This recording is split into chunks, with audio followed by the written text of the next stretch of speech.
শুরু করছি পুরনো ভূত এর তৃতীয় পর্ব। তীরে নামতে সুবিধে করে দিল ডেভিড র্যাগনারসন আর গোয়েন্দাদেরকে। বোটটাকে টেনে ডাঙায় তুলতে প্রিন্সিপালকে সাহায্য করল মুসা। ডেভিড, তুমি? ওপর থেকে ডেকে জিজ্ঞেস করলেন ডক্টর ইংমার র্যাগনারসন। হ্যাঁ, আমি কয়েকজন বন্ধু নিয়ে এসেছি। ভালো করেছো, যত বেশি ভাইকিং আর চুমাস হয় ততই ভালো জমে। ছেলেদেরকে নিয়ে অগ্নিকুণ্ডের দিকে চললেন প্রিন্সিপাল। তার পরনে হরিণের চামড়ার শার্ট প্যান্ট, গলায় পুঁতির মালা, শরীরের খোলা জায়গাগুলোতে রং করা চুমাস যোদ্ধাদের মতো করে। রবিন আর মুসার পরনে ভাইকিং পোশাক, কিশোর পরেছে ইন্ডিয়ান ওঝার সাজ। হরিণের চামড়ার আলখেল্লা, রং করা কাঠের মুখোশ পরে থাকতে একদম ভালো লাগছে না তার।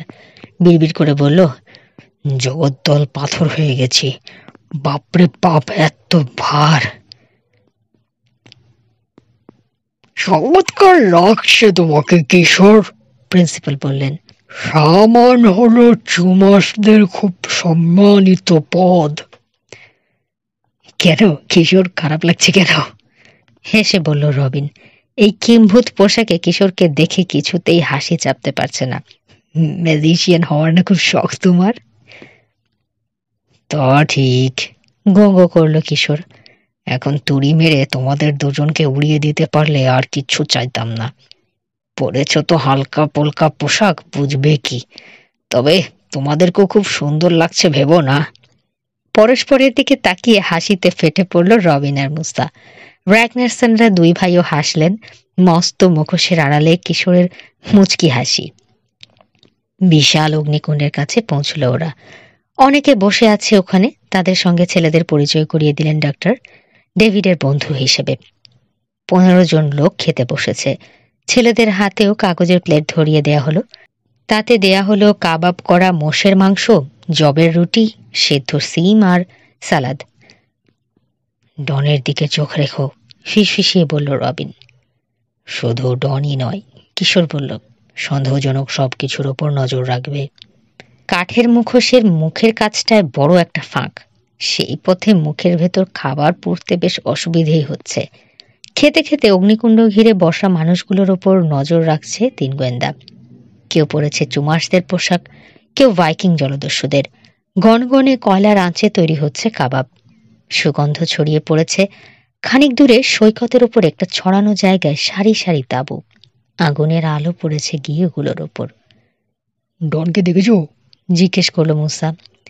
না, জবাব দিল রবিন, তবে হার্ডওয়্যারের দোকানের মালিককে দেখতে পাচ্ছি। আগুনের কাছ থেকে দূরে বসে আছেন জর্জ র্যাগনারসন, হাতে বিশাল একটা প্লেটে খাবার বোঝাই। একমাত্র লোক, কিশোর বলল, যিনি স্বাভাবিক পোশাক পরেছেন। আগুনের পাশে বসা সবাই বেশ আন্তরিক, হাসি খুশি, অনর্গল কথা বলছে, জোক বলছে, হাসছে। কয়েকজনের কারো হাতে গিটার, কারো হাতে অ্যাকর্ডিয়ন। গান ধরল কয়েকজন, ধীরে ধীরে গলা মেলালো অন্যেরা, শুরু হয়ে গেল গান। আমেরিকান আর স্ক্যান্ডিনেভিয়ান আঞ্চলিক গানের মিশ্রণ। তাদের সঙ্গে গলা মেলালো রবিন। অন্য দুজন চুপ করে রইল। কিশোরের এসব ভালো লাগে না, আর মুসা ঠিকমতো বুঝতেই পারে না। আচমকা গান থামিয়ে ফিসফিসিয়ে বলল রবিন, ওই যে। তাকালো কিশোর, মুসা আর প্রিন্সিপাল। হ্যাঁ, ডনই, ফিসফিস করে বললেন ডেভিড র্যাগনারসন। ছিল কোথায়? আনমনেই বিড়বিড় করল কিশোর। তাঁবুগুলোর দিক থেকে এলো বলে মনে হলো, রবিন বলল। ভাইকিং পোশাক পরা এগিয়ে এসে বসে পড়ল অন্যদের সঙ্গে, গানে যোগ দিল। খাওয়া শেষ হলে প্লেটগুলো যখন ছুঁড়ে ছুঁড়ে ফেলল সবাই, তখনও বাজনা চলতেই থাকলো।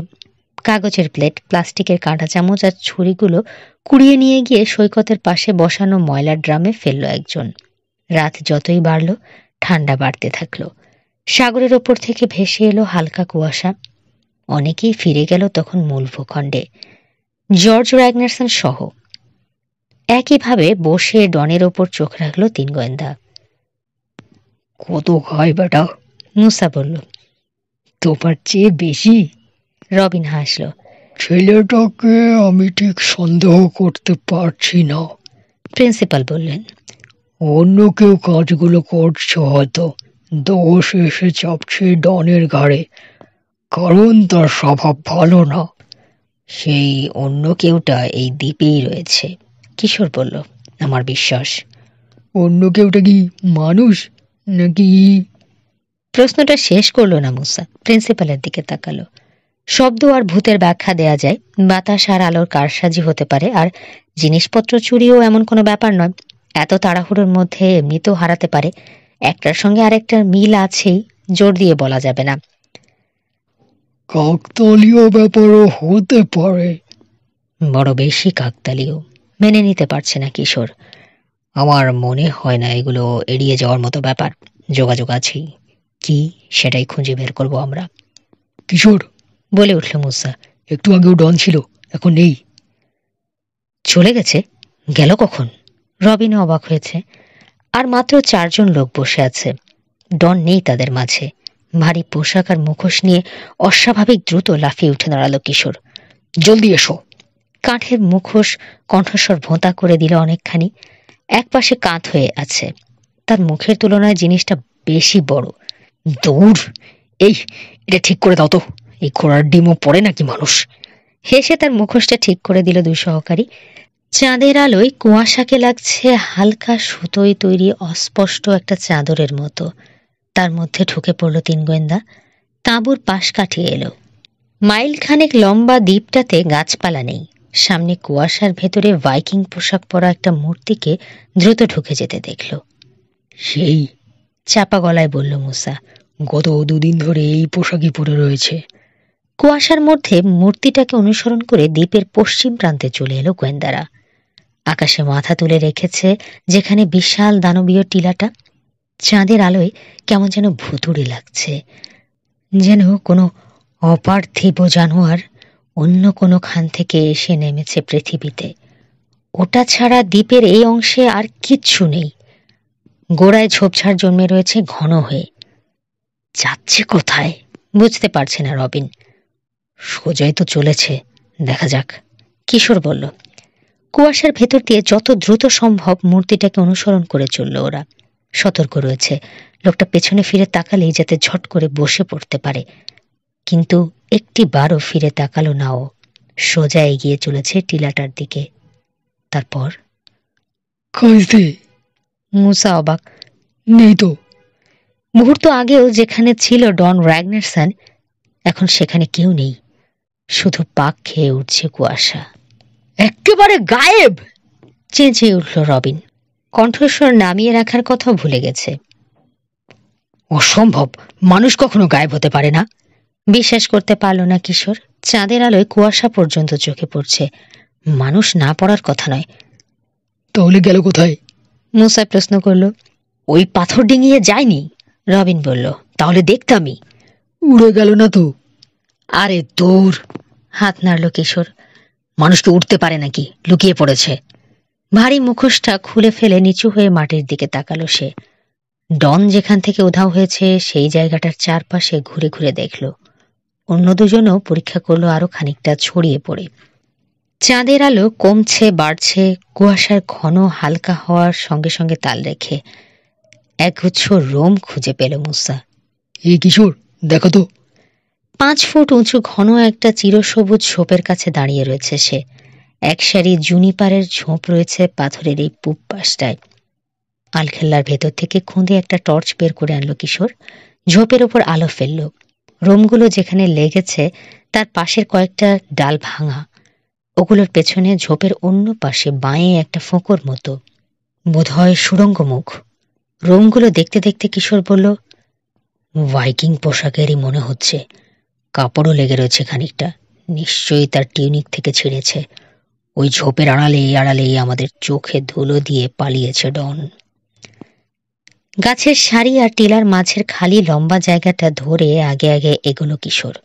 পেছনে চলল অন্য দুজন। কিছু দূরে গিয়ে দক্ষিণে বাঁকা হয়ে গেছে পথটা।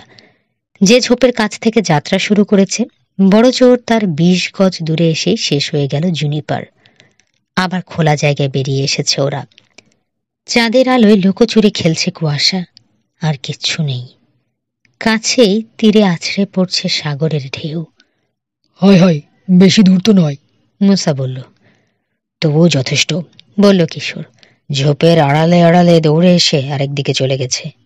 টিলার গোড়ার পাথরটা বেঁকে গেছে বলেই আমাদের চোখে পড়েনি, মনে হয়েছে গায়েব হয়ে গেছে। গেল কোথায়? চারিদিকে তাকাতে লাগলো মুসা। এক চিলতে পাথুরে ভূমিতে এসে দাঁড়িয়েছে ওরা। এক ধরনের গুল্ম জমে রয়েছে এখানে, হলুদ ফুল ফুটে। এক পাশে মাথা উঁচু করে রয়েছে দানবীয় টিলাটা, খুদে পাহাড়ি বলা চলে এটাকে। কয়েকটা ছোট ছোট চূড়া রয়েছে। আরেক পাশে সাগর, ঢেউয়ের মাথায় ফেনা নাচানাচি করছে। গাছ শূন্য অঞ্চলটাকে চিরে ফালা ফালা করছে যেন অনেকগুলো লম্বা গিরি খাত। খাতটা তো অনেক কিছুই আছে, দেখতে দেখতে বলল রবিন। যেখানে খুশি লুকিয়ে থাকতে পারে। কিন্তু কেন? চুরি করে কিছু এনেছো বলে তো মনে হয় না। একই প্রশ্ন আমারও, কিশোর বলল। ধারে কাছেই কোথাও রয়েছে এখন সে। কোথায়? দ্বীপের এখানটায়, বেশি দূরে যেতে পারবে না সে, জায়গায় নেই। ছড়িয়ে পড়ে খুঁজতে শুরু করি আমরা। নেহায় দরকার না পড়লে টর্চ ব্যবহার করব না, আমাদের যেন না দেখে। আচ্ছা, রবিন বলল। ফাঁদে পড়েছে বেটা, দেখা না দিয়ে পালাতে পারবে না এখান থেকে। ছড়িয়ে পড়ল তিনজনে তিন দিকে। সাগরের ওপর থেকে ভেসে আসছে কুয়াশা, জমে জমে ঘন হচ্ছে, তারপর দমকা বাতাস এসে ফুঁ দিয়ে যেন হালকা করে ফেলছে। আবার আসছে কুয়াশা, জমছে, আবার হালকা হয়ে উড়ে যাচ্ছে। চলছে এমনি। ফলে একবার উজ্জ্বল হচ্ছে চাঁদের আলো, একবার মলিন। আলোর এক বিচিত্র খেলা চলছে যেন। খুঁজতে খুঁজতে এগুলো ওরা। টিলার পশ্চিম ধারে ছোট্ট একটা লুকোনো খাঁড়ির পাড়ে এসে শেষ হয়ে গেল সমস্ত গিরিখাত। দক্ষিণে খানিকটা উঁচু ভূমি, উত্তরে বিশাল টিলা। খাঁড়িটাকে রক্ষা করছে প্রশান্ত মহাসাগরের খোলা ঢেউয়ের আঘাত থেকে। না, হারিয়েই ফেললাম। নিরাশ ভঙ্গিতে হাত নাড়ল মুসা। তাই তো মনে হচ্ছে। কিশোরকেও অসুখী লাগছে। রবিন আর মুসাকে নিয়ে উঁচু জায়গাটায় উঠে এলো সে। কিন্তু এখানেও কেউ লুকিয়ে নেই। গেল কোথায়? খাঁড়ির দিকে তাকিয়ে বলল রবিন। ঘন কুয়াশা যেন ঝুলে রয়েছে ওখানে পানির ওপর। কিশোর, কি করবে? কি আর, ফিরে যাব যেখান থেকে উধাও হয়েছে ডন। সূত্র খুঁজব। তখন কোনো কিছু চোখ এড়িয়ে গিয়ে থাকলে এখন সেটা বের করার চেষ্টা করব। আর না পারলে, কিম্ভূত মুখোশটা দুলিয়ে বলল গোয়েন্দা প্রধান, ফিরে যাব আগুনের কাছে। র্যাগনারসনরা কিছু দেখেছে কিনা জিজ্ঞেস করব। জ্যোৎস্নায় ধোয়া জায়গাটার ওপর আরেকবার চোখ বুলিয়ে ফিরল কিশোর। পা বাড়াতে গিয়ে যেন জমে গেল। নিচে খুঁদে খাড়িটার পাশে দাঁড়িয়ে সাগরের দিকে করে টর্চ জ্বেলেছে একটা মূর্তি। বড় টর্চ, উজ্জ্বল আলো। দম বন্ধ করে ফেলল ছেলেরা, নিঃশব্দে তাকিয়ে রয়েছে। এপাশ ওপাশ নড়ছে টর্চ। কুয়াশাকে কেটে দুই টুকরো করে দিতে চাইছে যেন উজ্জ্বল আলোক রশ্মি। আলোর লম্বা একটা আঙুল যেন আতিপাতি করে খুঁজছে কোনো কিছু। জোরালো হাওয়া এসে হালকা করে দিল কুয়াশা। দেখতে দেখতে আবার ভারী হয়ে জমে গেল যেন খাঁড়ির ওপরে। খাঁড়ির মুখের কাছ থেকে কুয়াশার ভেতরে খুঁজেই চলেছে যেন আলোর আঙুলটা। কিশোর, হাত তুলল রবিন। বারসাগরে একটা জাহাজের গায়ে গিয়ে পড়েছে আলো। ঢেউয়ে দুলছে জাহাজটা। কুয়াশা ঘন হয়ে মিলিয়ে যাচ্ছে। হালকা হলেই অবয়বটা ফুটে উঠছে আবার। একমাত্র মাস্তুলে ঝুলছে ধূসর রঙের পাল, তাতে অসংখ্য ফুটো। ধূসর ছায়া এমনভাবে ঢেকে রেখেছে ডেকটাকে যেন ফাঙ্গাসের স্তর পড়েছে। টর্চের আলোয় রাতের সাগরে কুয়াশার মধ্যে লুকোচুরি খেলছে যেন একটা ভুতুড়ে জাহাজ। ও, ওটা কি? কথা আটকে যেতে চাইছে রবিনের। কিশোরেরও প্রায় একই অবস্থা। দেখো। ওদের চোখের সামনে মিলিয়ে গেল জাহাজটা। মুহূর্ত আগেও ছিল, পরক্ষণেই নেই। উঁচু ঢেউয়ের খাঁজে নেমে যেন চোখের পলকে তলিয়ে গেল। নেভে গেল টর্চ। এসো, ধরবো। বলতে বলতে পাথরের ধাপ বেয়ে নামতে শুরু করলো মুসা। খাঁড়ির মুখের কাছে যাবে। রাতের নীরবতাকে খান খান করে দিল যেন একটা চাপা গর্জন। চেঁচিয়ে উঠল একটা ভয়াল কণ্ঠস্বর।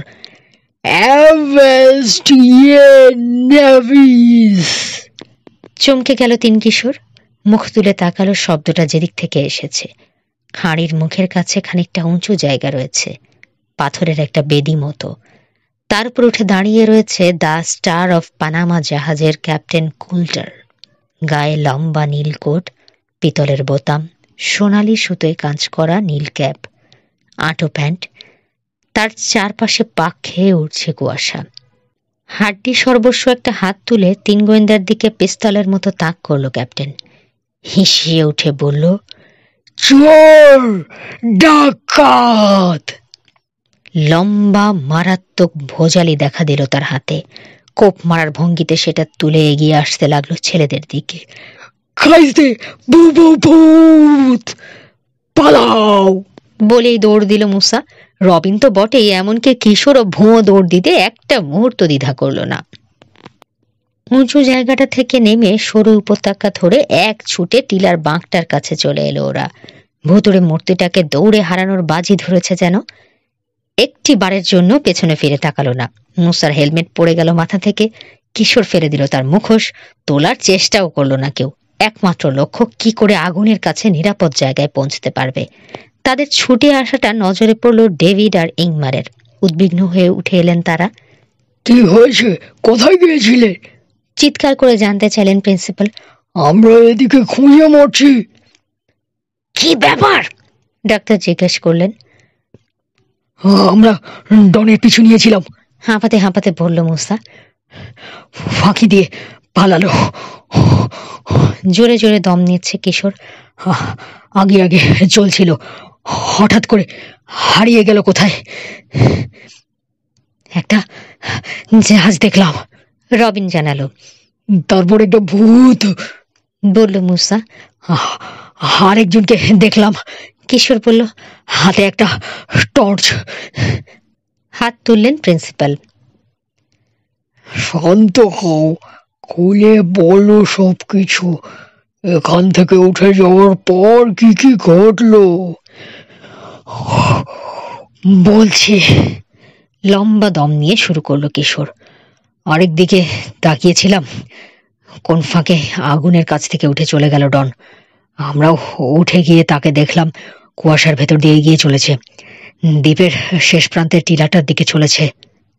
তারপর যা যা ঘটেছে সব খুলে বলল সে। আবার একই কাণ্ড, বলে উঠলেন ডেভিড। শুধু ভুতুড়ে জাহাজটা বাদে, যোগ করলেন ইংমার। হ্যাঁ, সম্ভবত দ্য ফ্লাইং ডাচম্যান। ওটা আবার কি? জানতে চাইল মুসা। দ্য ফ্লাইং ডাচম্যান হলো, গল্পটা জানা আছে কিশোরের, একটা কিংবদন্তি। খারাপ কাজ করেছিল একজন জাহাজের ক্যাপ্টেন। এর শাস্তি হিসাবে জাহাজটা তার চলতেই থাকলো, কোনো বন্দরে পৌঁছলো না, কোথাও থামলো না। শেষে তার প্রাণ বাঁচালো এক মহিলা। এই গল্প নিয়ে নাটক তৈরি হয়েছে, সিনেমাও হয়েছে, রবিন বলল। অনেক আগেই দেখেছি আমি। ঢোক গিলল মুসা। তার মানে ওটা ভুতুড়ে জাহাজ? ডেভিড ভয় দেখিয়ে আনন্দ পায় মুসা, হেসে বললেন ডাক্তার। ওসব রসিকতার গাল গল্প বাদ দিয়ে গিয়ে দেখা দরকার তোমরা সত্যি সত্যি কি জিনিস দেখেছ। তাই চলো, প্রিন্সিপাল বললেন। চলুন, উঠে দাঁড়ালো কিশোর। দ্বিধা করতে লাগলো মুসা, শেষে বলেই ফেলল। কিশোর, আমি না গেলে হয় না? দূর চলো তো, কিশোর বলল। এত ভয় কিসের? অনিচ্ছা সত্ত্বেও উঠতে হলো মুসাকে। বাতাস এখন প্রায় একটানা বইছে, ফলে টিকতে পারছে না কুয়াশা। চাঁদের আলো আরো উজ্জ্বল হয়েছে। দ্রুত টিলার গোড়ায় পৌঁছে গেল দলটা, যেখান থেকে হারিয়ে গেছে ডন। রবিন জানালো কি করে এখানে ঝোপের গায়ে টিউনিকের ছেঁড়া টুকরো পেয়েছে, কিভাবে জুনিপারের ধার দিয়ে গিয়ে পৌঁছেছে খাড়ির ধারে। আমাদের মনে হলো, কিশোর বলল, অগ্নিকুণ্ডের কাছে যায়নি ডন, লুকিয়ে পড়েছে। তাই এগিয়ে চললাম। গিরিখাদ আর লুকিয়ে থাকার মতো সমস্ত জায়গায় খুঁজলাম, পেলাম না। কিভাবে যে কোথায় গায়েব হয়ে গেল বুঝতেই পারলাম না। তারপর দেখলাম, রবিন বলল, খাড়ির কিনারে দাঁড়িয়ে টর্চ জ্বালছে কেউ। জাহাজটা দেখা গেল। আর একটু হলেই কেঁপে উঠল মুসা। ক্যাপ্টেন কুল্টারের ভূতটা এসে মুন্ডু কেটে ফেলেছিল আমাদের। ওসব কিছু না, সাহস জোগালেন ওদেরকে প্রিন্সিপাল। এগো, আগের বার যে পথে গিয়েছিলে। পরিষ্কার আকাশ, ঝকঝকে চাঁদের আলো এখন। বাতাস বাড়ায় ঢেউও বেড়ে গেছে। দক্ষিণের নিচু টিলাটার গায়ে এসে আছড়ে ভাঙছে ঢেউ, পানি ছিটিয়ে দিচ্ছে ফোয়ারার মতো। খুদে খাড়িটার কাছে পৌঁছে কিছুই দেখা গেল না। কুয়াশা নেই, খাড়ির মুখের কাছ থেকে সাগর অনেক দূর পর্যন্ত দেখা যায়। জাহাজ টাহাজ কিছুই চোখে পড়ল না। চলমান আলো তো নেই। কপালের কাছে হাত ঠেকিয়ে দূরে দেখার চেষ্টা করলেন ইংমার। না, কোনো জাহাজ নেই। ঢাল বেয়ে উঁচু পাথুরে জায়গাটা থেকে খাঁড়ির সরু সৈকতে নেমে এলো কিশোর। চারপাশে তাকিয়ে দেখে নিয়ে বলল, এখানেই ছিল, ঠিক এই জায়গাটায় থেকে টর্চের আলো ফেলেছে জাহাজের ওপর। এই দেখো, চেঁচিয়ে উঠল মুসা। নিচু হয়ে 6 ব্যাটারির বড় একটা টর্চ কুড়িয়ে নিল সে। টর্চটা হাতে নিয়ে দেখলেন প্রিন্সিপাল। হ্যাঁ, এইটাই চুরি হয়েছিল আমাদের তাঁবু থেকে, কোনো সন্দেহ নেই। দেখো, মার্কাস র্যাগনারসনের নাম লেখা রয়েছে। তার মানে চুরি গিয়েছিল, রবিন বলল। হারানো টারানো নয়। তাই তো মনে হচ্ছে, কিশোর বলল। আর চোরের সঙ্গে সাগরের ওই জাহাজের কোনো সম্পর্ক রয়েছে। কিশোর, জাহাজটাকে সংকেত দেয়নি তো? হ্যাঁ দিয়েছে, পথ দেখিয়ে খাঁড়িতে এনেছিল হয়তো। ক্যাপ্টেনের ভূতের ব্যাপারে কি মনে হয়? জিজ্ঞেস করলেন ডাক্তার। ওইটাকে ওই পাথরের ওপর দেখেছি। হাত তুলে দেখালো রবিন। টর্চ চোরের সঙ্গে তার কোনো সম্পর্ক আছে কিনা বলতে পারবো না। একটা কথা বলতে পারবো? মুসা বলল। ভূতটা আমাদের এখানে আসা পছন্দ করেনি। মাথা ঝাঁকিয়ে একমত হলো কিশোর। ঠিকই বলেছ, ভূত হোক আর যাই হোক, ক্যাপ্টেন কোল্টার আমাদের গোয়েন্দাগিরি পছন্দ করতে পারেনি। বাধা দিয়েছে যাতে টর্চ ধারীর পরিচয় জানতে না পারি। রহস্যময় লোকটাকে ডনের কটেজে দেখার পর থেকেই আমার মনে হয়েছে দুজনের মাঝে কোনো একটা যোগাযোগ রয়েছে। তুমি ভাবছো? প্রিন্সিপাল বললেন। ডনই টর্চ নিয়ে এসেছিল এখানে? হতে পারে। তার মানে ওই জাহাজের সঙ্গেও তার সম্পর্ক আছে? ডাক্তারের কণ্ঠে অস্বস্তি। এবং তার অর্থ স্মাগলিং কিংবা আরো খারাপ কিছুতেই জড়িয়ে গেছে ছেলেটা। আমার তাই মনে হয় স্যার। তোমার কোনো পরামর্শ আছে কি করতে হবে? জ্যোৎস্নালোকিত খাঁড়ির চারপাশে ধীরে ধীরে তাকালো আরেকবার কিশোর। উঁচু জায়গাটায় এখন একটু কুয়াশাও নেই। ভূতটা আমাদেরকে ভয় দেখিয়েছে, বলল সে। তবে আমার বিশ্বাস আমরাও তাকে ভয় পাইয়ে দিয়েছি। মনে হয় না আজ রাতে আর এখানে কিছু ঘটবে। ডনকে খুঁজে বের করা দরকার, হয়তো সে কিছু বলতে পারবে। এক সারিতে ছড়িয়ে পড়ল ওরা। দানবীয় টিলা থেকে শুরু করে দ্বীপের দক্ষিণ তীরের ছোট টিলাটা পর্যন্ত এগিয়ে গিয়ে খুঁজল। ফিরে এলো আবার ধীরে ধীরে। শুধু জ্যোৎস্নার ওপর ভরসা করল না এবার আর। টর্চও জ্বেলে নিয়েছে। মস্ত টিলাটা ঘুরে দ্বীপের প্রায় মাঝামাঝি চলে এলো। কিছুই পেল না। এগিয়ে চলল পূব দিকে, যেখানে অগ্নিকুণ্ড জ্বলছে। অল্প কয়েকজন মানুষ এখন বসে রয়েছে আগুনের কাছে। দেখো, চেঁচিয়ে বলল রবিন। আগুনের পাশে বসে রয়েছে ডন র্যাগনারসন। পরনে ভাইকিং পোশাকই রয়েছে, শুধু হেলমেটটা খুলে রেখেছে। 2 জোড়া দম্পতির সঙ্গে বসে আরাম করে মদ খাচ্ছে। ছেলেদের দেখে দাঁত বের করে হাসলো, হাত নেড়ে আমন্ত্রণ জানালো তার সাথে গিয়ে মদ খাওয়ার জন্যে, টিটকারের ভঙ্গিতে। মুসা আর কিশোরের মুখোশ নেই, ফেলে যে দিয়ে এসেছে আর তুলে আনেনি। তখনই বুঝেছি, হাসতে হাসতে বলল ডন। যখন ডেভিড আঙ্কেলের সঙ্গে তোমাদেরকে বোটে দেখলাম, 3 গোয়েন্দা। আসলে 3 স্টুজেস। ছদ্মবেশে এলে কি হবে? তোমাদের ওই কালো নিগ্রোটা কি আর ঢাকা পড়বে কোনো পোশাকের মধ্যে? কিছু বলতে সবে মুখ খুলতে যাচ্ছিল কিশোর, রবিন বলে উঠল, আর কি জানো তুমি? রাগ চাপতে পারছে না সে। এটাও নিশ্চয় জানো দ্য স্টার অফ পানামা জাহাজের ক্যাপ্টেন কোল্টারের পোশাক পরে কে ঘুরে বেড়ায়? ক্যাপ্টেন কে? ক্যাপ্টেন কোল্টারকে ভালো করেই জানো তুমি, ফোঁস করে উঠল মুসা। অত অনিতা করছো কেন? তোমার কটেজে তাকে দেখেছি আমরা, তার সঙ্গে কথাও বলেছি। কিশোর বলল, তুমি নিশ্চয়ই জানো কোন জাহাজে করে বাড়ি যাচ্ছিলেন তোমার পূর্বপুরুষ নাট র্যাগনারসন। কি করে জাহাজ ডুবলো, কি করে তিনি বেঁচে ফিরলেন রকি বিচে, এই যে সেলিব্রেট করছো তারই তো স্মরণে। কেউ কেউ করে চলেছ, কিছুই তো বুঝতে পারছি না। আমি শুধু কয়েকটা দিন পিকনিক করে কাটাতে এসেছি এখানে। পারিবারিক ইতিহাস কিছু জানে না ডন, শুকনো গলায় জানালেন ডক্টর ইংমার। কিন্তু তার ঘরে ক্যাপ্টেন কোল্টারকে দেখেছি আমরা, জোর দিয়ে বলল রবিন। ভ্রু কোঁচকাল ডন। আমার বাড়িতে কেন গিয়েছিলে? চোরাই ফটোগুলোর খবর করতে, জবাব দিল কিশোর। তুমি ওগুলো চেয়েছিলে, মনে নেই? আর কে চায় তার কথা বলো। ওই লোকটা কে? প্রশ্ন করল মুসা। টিলার ওধারে ছোট্ট খাঁড়ির পাড়ে দাঁড়িয়ে যে টর্চ জ্বালছিল সাগরের দিকে মুখ করে। আমি কি করে বলবো, ওখানে কখনো যাইনি। তোমার টর্চটা কোথায় জানতে চাইল রবিন। এই তো। রোমস আলখেল্লার ভেতর থেকে টর্চ বের করে দেখালো ডন। খাঁড়িতে যেটা পেয়েছে সেটার মতোই দেখতে, একই জিনিস। একটু আগে খাঁড়ির কাছে সাগরে একটা জাহাজ দেখা গেছে, কিশোর বলল। ওটার কথা কি কি জানো তুমি? আমি কোনো জাহাজ দেখিনি। আগুনের আলোয় স্পষ্ট দেখা যাচ্ছে ছেলের মুখ। সেদিকে তাকিয়ে রয়েছেন ডাক্তার। উঠে যার যার তাঁবুতে চলে গেছে দুই জোড়া দম্পতি। শুধু ডন বসে রয়েছে এখন আগুনের ধারে। আমার মনে হয় না ও কিছু করেছে, ডাক্তার বললেন। এসবের অন্য কোনো ব্যাখ্যা আছে। আমারও তাই ধারণা, প্রিন্সিপাল বললেন। তোমাদের কি মনে হয়? আপাত দৃষ্টিতে তো সেরকমই লাগছে স্যার, জবাব দিল কিশোর। বোকাগুলোর মুখে প্রথম একটা বুদ্ধিমানের মতো কথা শুনলাম, ঘোষণা করলো যেন ডন। উঠে দাঁড়ালো। বাবা, ঘুমোতে যাচ্ছি নাকি সেটা করাও বারণ আমার।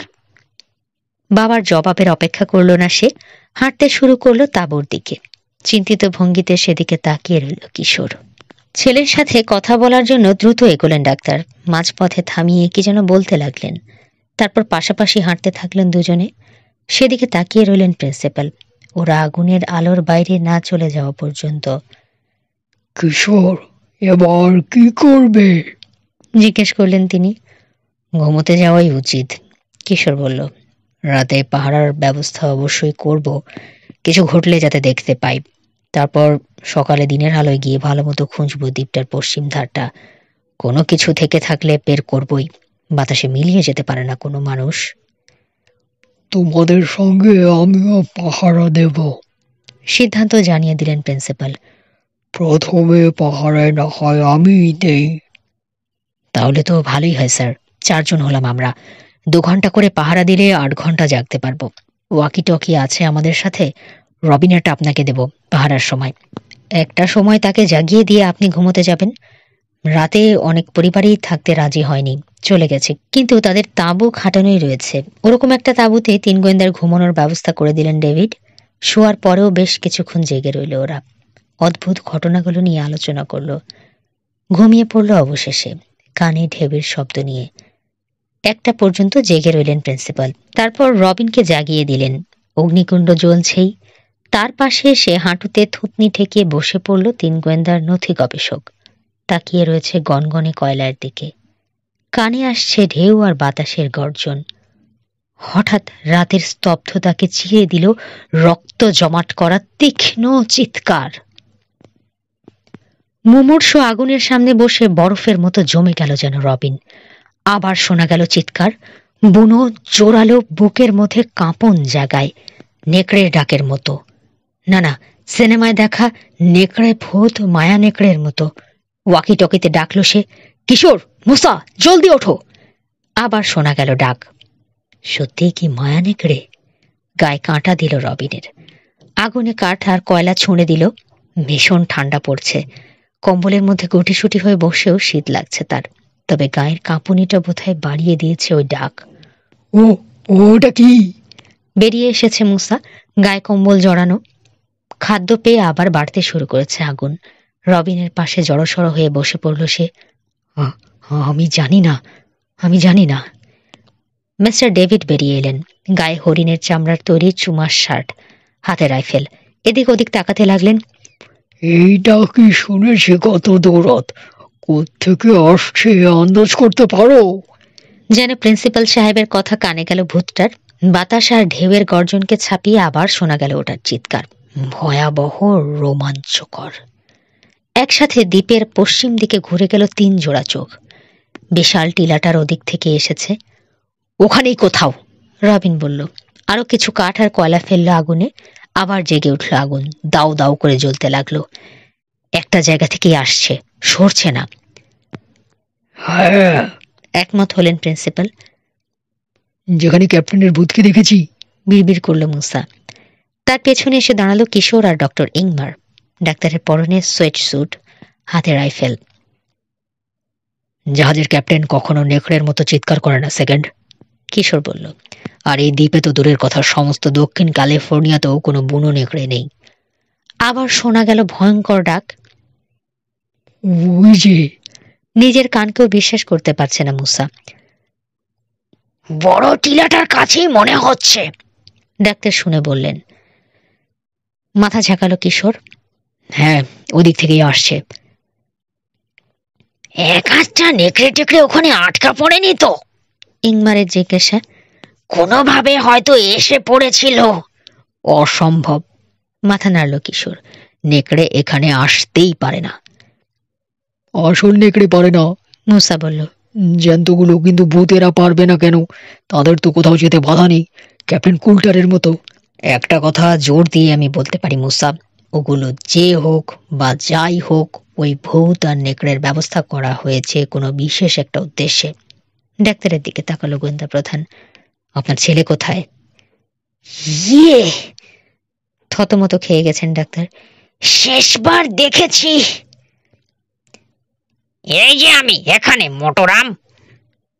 নামটা পিত্তি জ্বালিয়ে দেয় কিশোরের। তার মাথায় আগুন জ্বালিয়ে দিতে ওই একটা সম্বোধনই যথেষ্ট। কিছুতেই মনে করতে চায় না সেই নাম। এটা তার জীবনের একটা দুঃস্বপ্ন। ঝট করে ঘুরে তাকালো সে। মোটুরাম সম্পর্কে জানতে তিন গোয়েন্দার পাগল সংঘ গল্পটি শুনবেন।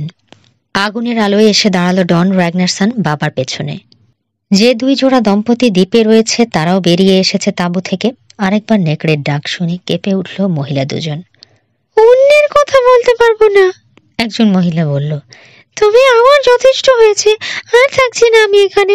যা খুশি ঘটুকে, আমি পালাবো। চলো এক্ষুনি চলে যাই, তার স্বামী বলল। চলো, তারও ব্যাগটা গুছিয়ে আনি। আমিও থাকবো না, দ্বিতীয় মহিলা বলল। হাত তুলল কিশোর। এত অস্থির হবেন না, ওই ডাকের স্রষ্টা কোনো নেকড়ে নয়। আপনাদেরকে ভয় দেখিয়ে তাড়ানোর চেষ্টা করছে কেউ, এবং তাতে সফল হয়েছে সে, বলল দ্বিতীয় মহিলার স্বামী। এখানে আনন্দ করতে এসেছিলাম আমরা, ভয় পেতে নয়। সকাল পর্যন্ত থেকেই দেখুন না, অনেকটা অনুরোধের সুরের বলল কিশোর। আমি বলছি খারাপ কিছু ঘটবে না। কাল সকালে আমরা ওই সূত্রের উৎস খুঁজে বের করব, ভূতগুলো আসলে কি জানার চেষ্টা করব। ডন বলল। আমি আর থাকতে রাজি না, চলেই যাব। তার কথায় অবাক না হয়ে পারল না কিশোর। কিশোরের সঙ্গে উঠে দাঁড়ালেন প্রিন্সিপাল। এখনই গিয়ে দেখা দরকার, কিসে ওরকম শব্দ করছে। কিশোর ঠিকই বলেছে, এই দ্বীপে নেকড়ে বাঘ নেই। কেউ যদি এনে ছেড়ে দিয়ে না থাকে, ডন বলল। তাও নয়, কিশোর বলল। ভালো মতো ভেবে দেখো, একটা জায়গা থেকে আসছে চিৎকার, নড়ছে না, সরছে না। সত্যিকারের নেকড়ে হলে ওভাবে এক জায়গায় থাকতো না। খাবারের জন্য ডাকাডাকি করে নেকড়ে। এই দ্বীপে খাবার কোথায়? নেকড়ের ন্যাচারাল খাবার নেই। পেতে হলে তাকে মানুষের কাছে আসতেই হবে, তার মানে তাঁবুর কাছে। তাহলে হয়তো আসল নেকড়ে নয়, অন্য কিছু। হ্যাঁ তাই, গলা মিলিয়ে বলে উঠল এক মহিলা। ভূত! আমি বাপু আর এক মুহূর্তেও থাকতে পারছি না এখানে। বেশ, আর কেউ না যেতে চাইলে নেই, প্রিন্সিপাল বললেন। আমি ছেলেদেরকে নিয়ে যাবই।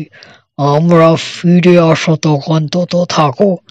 ইংমারের কাছে রাইফেল আছে, সে তোমাদেরকে পাহারা দেবে।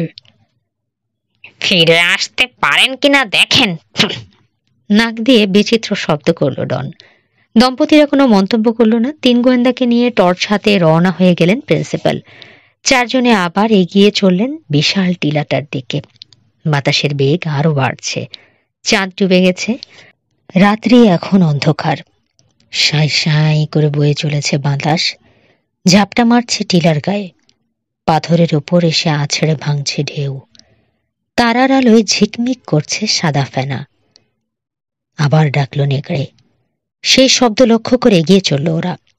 টর্চের আলোয় বারবার ঘড়ি দেখছে কিশোর।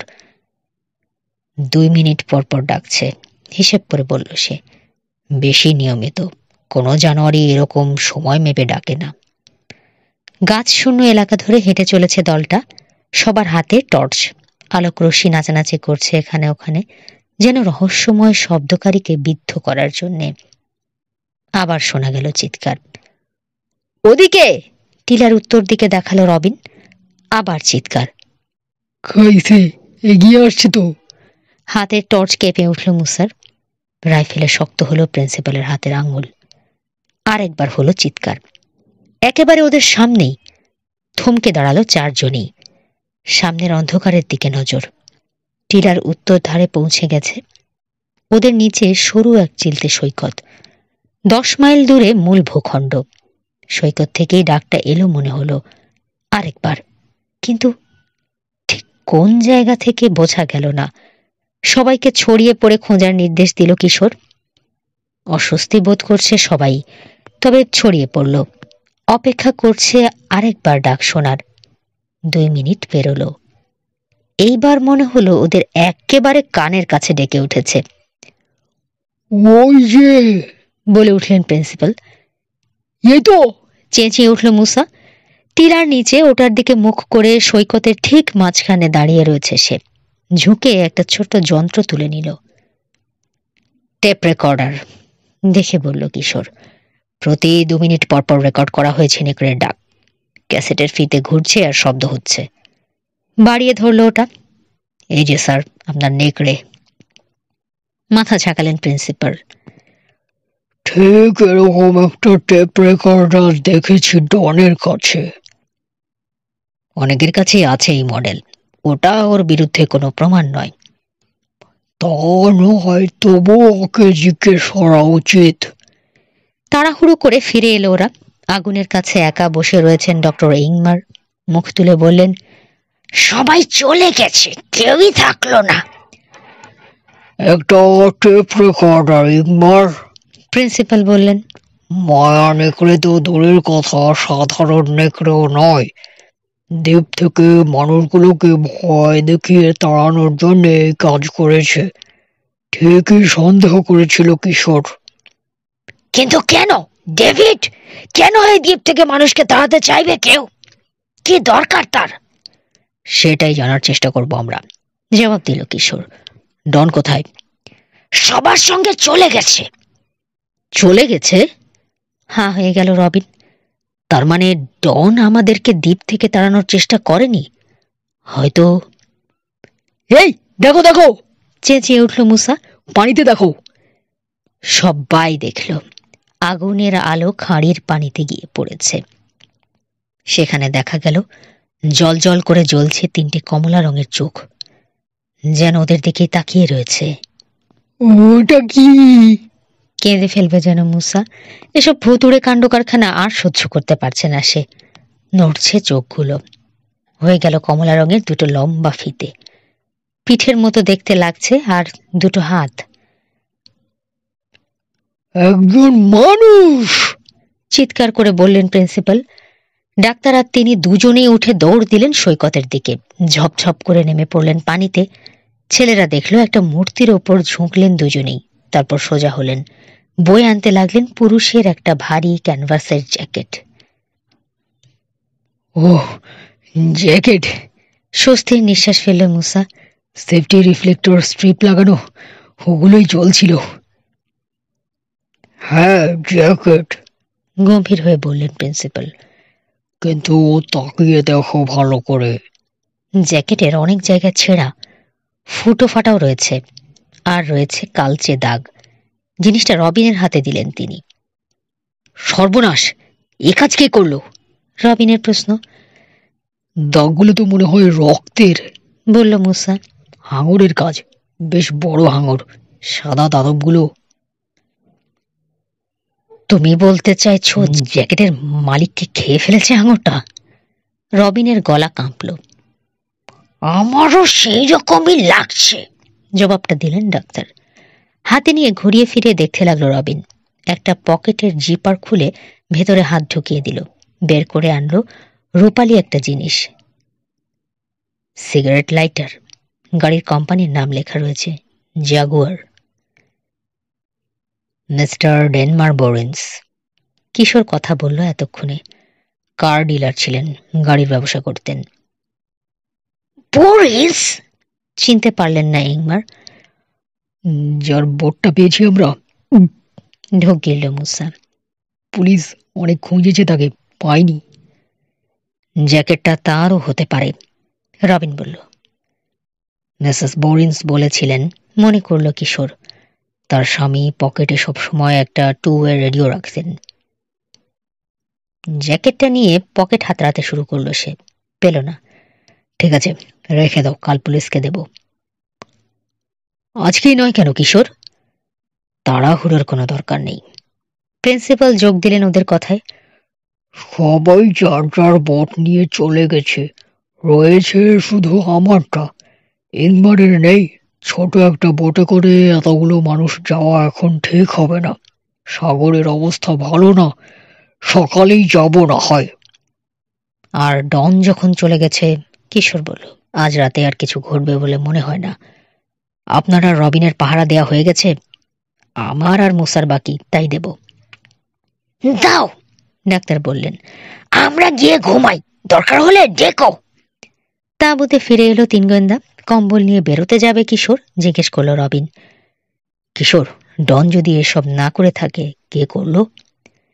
এই দ্বীপে আর কে আছে? মুসার প্রশ্ন। ডক্টর ইংমার, প্রিন্সিপাল স্যার আর আমরা বাদে।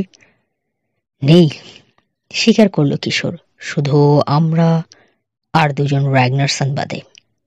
পরস্পরের দিকে তাকালো ওরা। ওয়াকিটকিটা বের করে নিয়ে কম্বল কাঁধে তাঁবু থেকে বেরিয়ে এলো কিশোর। আগুনের কাছে এসে বসল। অনেক কমে এসেছে আগুন। ওদিকে শীত বেড়েছে। ভোর 5টায় উঠে এসে কাঁপতে কাঁপতে আগুনের পাশে বসল মুসা। সকাল 7টায় গিয়ে জাগালো কিশোর আর রবিনকে। খিদে পেয়েছে, ঘোষণা করলো সে। নাস্তার কি খবর? গুঁইয়ে উঠল কিশোর আর রবিন। আবার মাথা ঢোকালো স্লিপিং ব্যাগের মধ্যে। কথাটা মনে পড়ল রবিনের।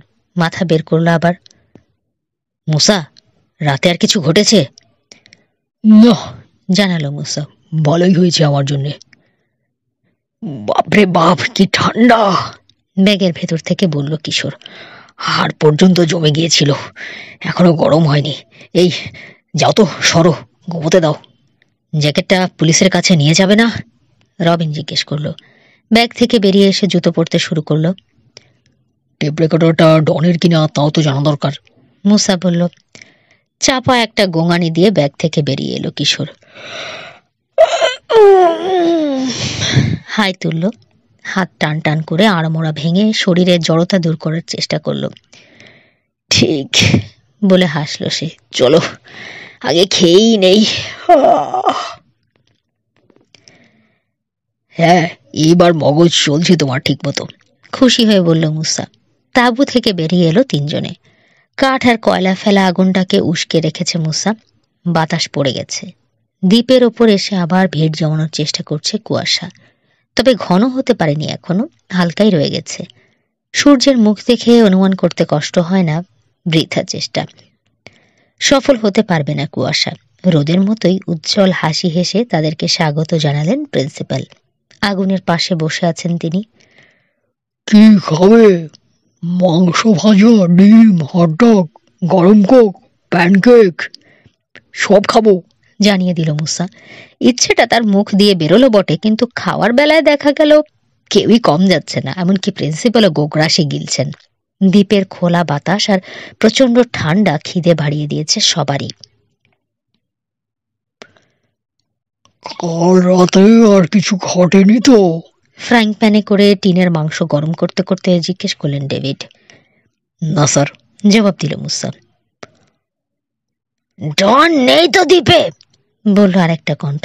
তাই মোটো খুশি মনে হলো না ডক্টর ইংমারকে। ছেলের এই বদনাম সইতে পারছেন না। গম্ভীর হয়ে আছেন। বসে পড়লেন আগুনের পাশে। হাত গরম করতে শুরু করলেন।